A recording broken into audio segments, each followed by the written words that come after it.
Hello दोस्तों, welcome to my new channels में आपका सब स्वागत है। आज मैं आपको पढ़ाने वाली हूँ रेस्पिरेशन इन ऑर्गेनिज्म चैप्टर 10 और मैं आपको important points with notes and MCQs सब रिलेटेड क्वेश्चंस आपको बताऊंगी। तो लेट्स स्टार्ट।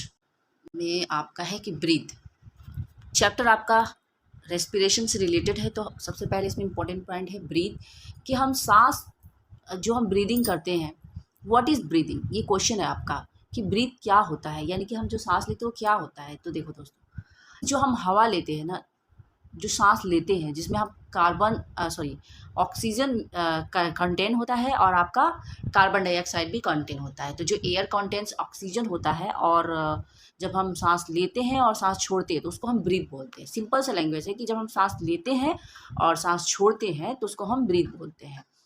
ठीक है। और नेक्स्ट आपका पॉइंट है सेलुलर रेस्पिरेशन, कि सेलुलर रेस्पिरेशन क्या होता है। तो आपका यहाँ से ये आपका इम्पोर्टेंट है सेलुलर रेस्पिरेशन। तो रेस्पिरेशन क्या होता है दोस्तों, देखिए रेस्पिरेशन क्या होता है, इसमें भी हम सांस लेते हैं और सांस छोड़ते हैं, लेकिन इसमें एक प्रोसेस होता है कि जब हम सांस लेते हैं तो वो हमारी बॉडी के अंदर जाता है, और जो हम सांस लेते हैं तो बॉडी के अंदर जाने के बाद ये हमारी फूड को ब्रेक डाउन करता है, और ब्रेक डाउन होने के बाद ये वाटर और कार्बन डाइऑक्साइड रिलीज करता है, जिसकी वजह से हमें एनर्जी मिलती है। इसीलिए रेस्पिरेशन कहा जाता है कि हमें बहुत ही ज़रूरी होता है, क्योंकि हमें हर काम के लिए एनर्जी चाहिए होता है। तो सेलुलर रेस्पिरेशन वो होता है the process of break down of food in the cell with the release of energy is called cellular respiration. तो इसमें हमारा जो है ना फूड का ब्रेक डाउन होता है। तो ब्रीद और रेस्पिरेशन में आपका यही डिफरेंस है कि हम ब्रीदिंग में only we take in air and take out air. ठीक है, हम अंदर सांस लेते हैं और सांस छोड़ते हैं, उसको ब्रीथ कहते हैं। बट रेस्पिरेशन जो होता है आपका, उसमें हम सांस लेते हैं बट ऑक्सीजन हमारी बॉडी के अंदर जाके हमारी फूड को ब्रेक डाउन करता है, उसके बाद ये कार्बन डाइऑक्साइड और वाटर रिलीज करता है। तो आपका देखिए ग्लूकोज मीन्स हमारा जो फूड होता है वो in the presence of oxygen, ठीक है, carbon dioxide, water and plus energy release करता है। अब जो दोस्तों है कि रेस्पिरेशन जो होता है वो टू टाइप्स के होते हैं रेस्पिरेशन। एक होता है एरोबिक रेस्पिरेशन और दूसरा होता है एनारोबिक रेस्पिरेशन। तो एरोबिक रेस्पिरेशन क्या होता है, इट्स वेरी इजी। इसमें क्या होता है कि जो भी हम फूड लेते हैं तो उसका जो ब्रेक डाउन होता है वो क्या होता है कि आपका ऑक्सीजन प्रेजेंस होता है उसमें, यानी कि ऑक्सीजन की मौजूदगी में हमारा फूड ब्रेक डाउन होता है। बट एनारोबिक रेस्पिरेशन क्या होता है आपका, कि जो फूड हम हमारी बॉडी के अंदर होता है वो ब्रेक डाउन तो होता है but in the absence of oxygen, यानी कि ऑक्सीजन की गैर मौजूदगी में हमारा फूड ब्रेक डाउन होता है। तो दोनों में बस यही डिफरेंसेस है। सिमिलरिटीज़ क्या है, इसमें एक क्वेश्चन भी आपसे कि सिमिलरिटीज़ क्या है और डिफरेंसेस क्या है एनारोबिक और एरोबिक रेस्पिरेशन में। तो सिमिलरिटी बस इतना है कि दोनों में फूड ब्रेक डाउन होता है और दोनों में ही एनर्जी रिलीज होती है।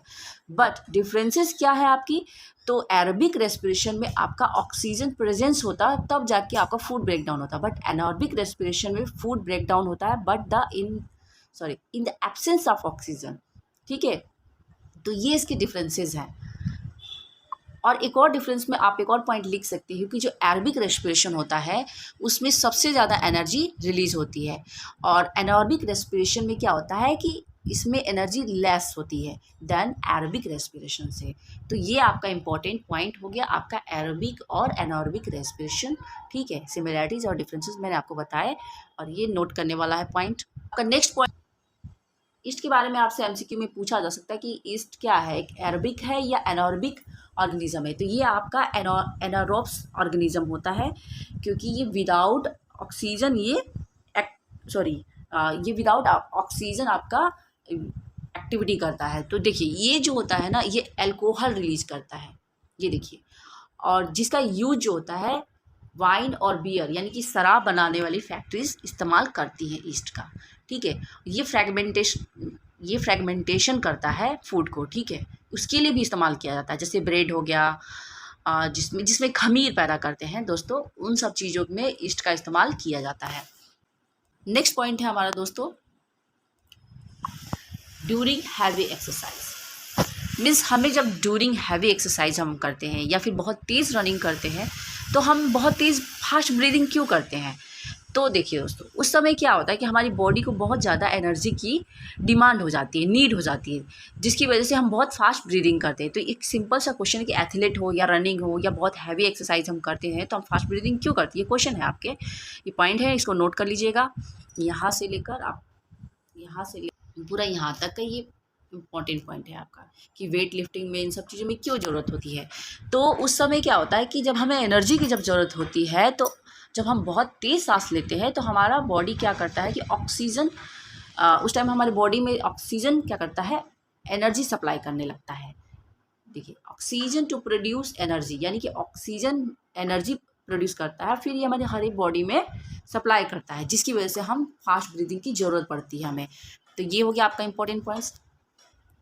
नेक्स्ट है आपका नेक्स्ट पॉइंट है हमारा मसल क्रैम्प्स, कि हमें मसल क्रैम्प्स क्यों होते हैं। देखिए, जब हम हैवी एक्सरसाइज कर लेते हैं या बहुत ज़्यादा सीढ़ियाँ चढ़ लेते हैं तो उस दिन क्या होता है कि हमारे पैरों में ऑटोमेटिकली दर्द होने लगता है, और बोलते हैं कि हमारे मतलब 8 हैंड टाइप का क्या रीज़न होता है। तो इसका रीज़न ये है कि बॉडी में क्या होता है, ग्लूकोज उस टाइम क्या प्रोड्यूस कर देता है, लैक्टिक एसिड। तो वो होता है लैक्टिक एसिड की वजह से। तो ये भी एक MCQ है कि किस रीज़न से आपको ये होता है। तो ये आपका इम्पॉर्टेंट पॉइंट है। इनहेलेशन और एक्सहेलेशन, यानी इनहेलेशन यानी कि सांस अंदर लेना क्या होता है, और एक्सहेलेशन का मतलब सांस बाहर छोड़ना। तो इनहेलेशन का मतलब वो होता है कि जब हम सांस अंदर लेते हैं तो रीच इन ऑक्सीजन, यानी कि उसमें ऑक्सीजन की मात्रा सबसे ज़्यादा होती है, उसको इनहेलेशन कहते हैं। और एक्सहेलेशन उसे कहते हैं कि उसमें क्या होता है कि उसमें कार्बन डाइऑक्साइड की मात्रा ज़्यादा होती है, रीच इन कार्बन डाइऑक्साइड, यानी हम जब सांस छोड़ते हैं तो वो कार्बन डाइऑक्साइड छोड़ते हैं, तो उसको एक्सहेलेशन कहते हैं। तो ये भी एक MCQ है, या फिर आपका इम्पोर्टेंट कि ब्रीथ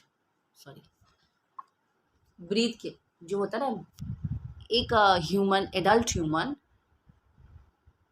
1 टाइम में कितना ब्रीथ करता है, 1 मिनट में कितना ब्रीथ करता है। तो 15 से 18 इसका नॉर्मल एवरेज है। अगर हम नॉर्मली अगर ब्रीथ कर रहे हैं तो 1 मिनट में 15 से लेकर 18 बार 1 मिनट में हम ब्रीथ करते हैं।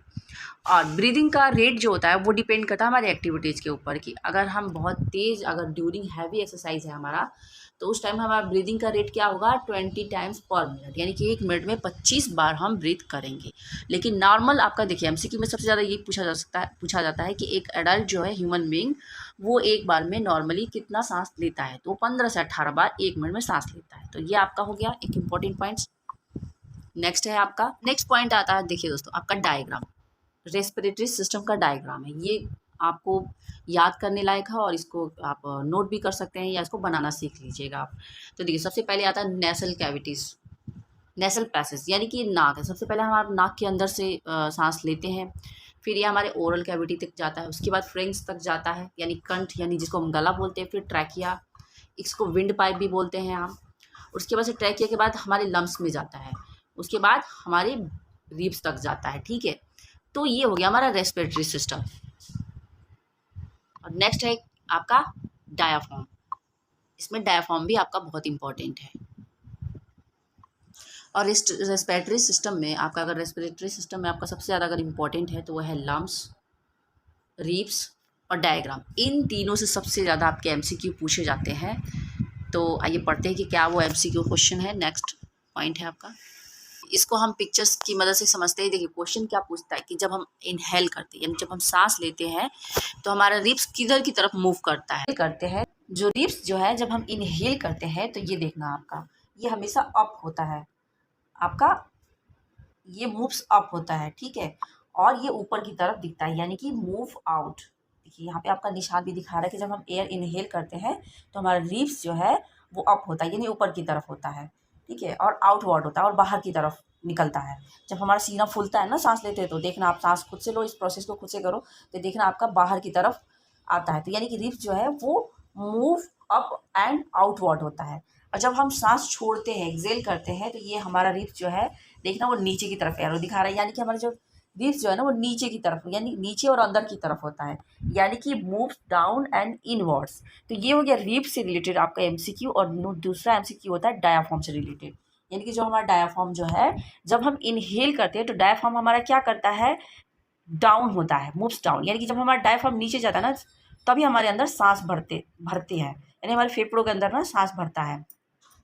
और जब हम एक्सेल करते हैं तो हमारा डायफ्राम ऊपर की तरफ जाता है, यानी कि जब हमारा डायफ्राम हमारे लंग्स को पुश करता है ना, तो हमारा सांस बाहर की तरफ आता है।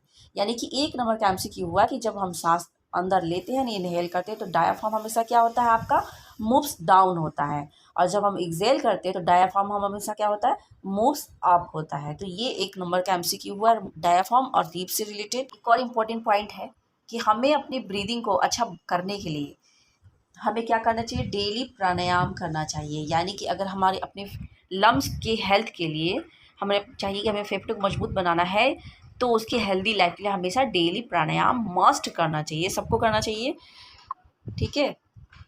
नेक्स्ट पॉइंट होता है कि जब हम इनहेल करते हैं तो हम कितना परसेंटेज ऑक्सीजन लेते हैं और कितना परसेंटेज कार्बन डाइऑक्साइड एक्सेल करते हैं। तो दोस्तों जब हम इनहेल करते हैं तो 21% ऑक्सीजन अंदर लेते हैं, और जब हम एक्सेल करते हैं तो हमारा 16.4% ऑक्सीजन हम एक्सेल करते हैं। यानी कि जब हम सांस लेते हैं तो सबसे ज़्यादा ऑक्सीजन की मात्रा होती है, जब हम सांस छोड़ते हैं तो उसमें ऑक्सीजन की मात्रा कम रहती है सांस लेने की अपेक्षा, ठीक है। यानी कि इनहेल में आप सबसे ज़्यादा ऑक्सीजन लेते हैं। ये 1 नंबर का एमसीक्यू है कि आप सबसे ज़्यादा इनहेलिंग में क्या करते हैं, मतलब कौन सा, कार्बन डाइऑक्साइड ज़्यादा लेते हैं या ऑक्सीजन। तो नेचुरल है कि आप ऑक्सीजन सबसे ज़्यादा लेते हैं। और एक्सेलिंग में आपका जो कार्बन डाइऑक्साइड है ना, इनहेलिंग की अपेक्षा ज़्यादा होती है। यानी कि जब हम इनहेल करते हैं तो कार्बन डाइऑक्साइड आपका 0.04%, यानी इसकी मात्रा बहुत ही कम होती है, नाम मात्र की होती है। लेकिन एक्सेल में देखिए 4.4% होती है कार्बन डाइऑक्साइड। यानी कि आपसे 1 नंबर का एमसीक्यू पूछा जा सकता है कि जब हम एक्सेल करते हैं या इनहेल करते हैं तो किसकी मात्रा ज़्यादा होती है, ऑक्सीजन की मात्रा ज़्यादा होती है या कार्बन डाइऑक्साइड की मात्रा ज़्यादा होती है, एक्सेलिंग में या इनहेलिंग में, ठीक है। तो ये आपका इस तरह से क्वेश्चन किया जा सकता है। तो एक्सेल में सबसे ज़्यादा कार्बन डाइऑक्साइड की मात्रा ज़्यादा होती है और इनहेल में कार्बन डाइऑक्साइड की मात्रा उतनी नहीं होती है, ठीक है। नेक्स्ट क्वेश्चन आते हैं आप। नेक्स्ट पॉइंट है आपका कि जो स्नेक होते हैं, लिजर्ड होते हैं, जो बर्ड्स होते हैं, ये सब सांस कैसे लेते हैं। तो जो एनिमल्स होते हैं, जो एलिफेंट, लॉयन, काउज, बर्ड्स, तो ये सबके पास लम्स होता है, तो ये अपने लम्स से सांस लेते हैं। बट इंसेक्ट जो कॉकरोच होते हैं ना, जो और अर्थवॉर्म, यानी कॉकरोच और अर्थवॉर्म, ये कैसे सांस लेते हैं। तो ये इस पे इम्पोर्टेंट आपका पॉइंट है। देखिए इंपॉर्टेंट पॉइंट है स्प्रिकल। स्प्रिकल क्या होता है कि ये कॉकरोच के ऊपर जो होता है ना, स्मॉल पोर्स होते हैं, छोटे छोटे छिद्र होते हैं, जिसमें एयर क्या होता है अंदर जाता है और फिर उनके अंदर ट्रैकिया बना रहता है। देखिए आपका ट्रैकिया क्या होता है, देखिए आपका इसके अंदर ये आपका ट्रैकिया दिख रहा है। क्या होता है, ये एयर का नेटवर्क होता है। तो ट्रैकिया आपका, इसके जो कॉकरोच होता है ना, वो रेस्पिरेटरी सिस्टम है, पूरा काम करता है इसके अंदर। तो जो ट्रैकिया होता है इससे गैस एक्सचेंजेस करता है। तो 1 नंबर ये भी एमसीक्यू में पूछा जा सकता है कि कॉकरोच जो है वो अपना गैस एक्सचेंजेस कैसे करते हैं, तो ट्रैकिया से करते हैं, ठीक है। और ये इनके बॉडी के अंदर जो है एयर कैसे जाता है, तो स्प्रिकल के थ्रू जाता है, ठीक है। तो नेक्स्ट पॉइंट पे आते हैं। और अर्थवॉर्म कैसे सांस लेते हैं, तो वो अपने स्किन के थ्रू सांस लेते हैं। ये भी एमसीक्यू है कि अर्थवॉर्म किससे थ्रू लेते हैं, तो वो स्किन के थ्रू अपना ब्रीथ करते हैं। नेक्स्ट पॉइंट है गिल्स, कि जो फिश होती है वो कैसे ब्रीथ करती है, तो गिल्स से लेती है। और ये कहाँ से ऑक्सीजन लेती है, तो वाटर में जो ऑक्सीजन डिजॉल्व होता है उसमें से लेती है। तो ये भी एक एमसीक्यू हो गया। और नेक्स्ट पॉइंट आपका हो गया कि प्लांट्स कैसे आपके सांस लेते हैं। तो प्लांट्स आपके सांस लेते हैं स्टोमेटा। ये देखिए, ये नॉर्मली इनकी पत्तियों के ऊपर एक स्मॉल पोर्स होता है स्टोमेटा जिसको बोलते हैं, वो इससे अपना गैस एक्सचेंजेस करते हैं, ठीक है। और नेक्स्ट पॉइंट है, जैसे ही प्लांट्स की रूट कहाँ से सांस लेते हैं, तो रूट जो है आपका मिट्टी के अंदर, सॉइल के अंदर जो प्रेजेंट रहता है ऑक्सीजन, उससे वो सांस लेते हैं।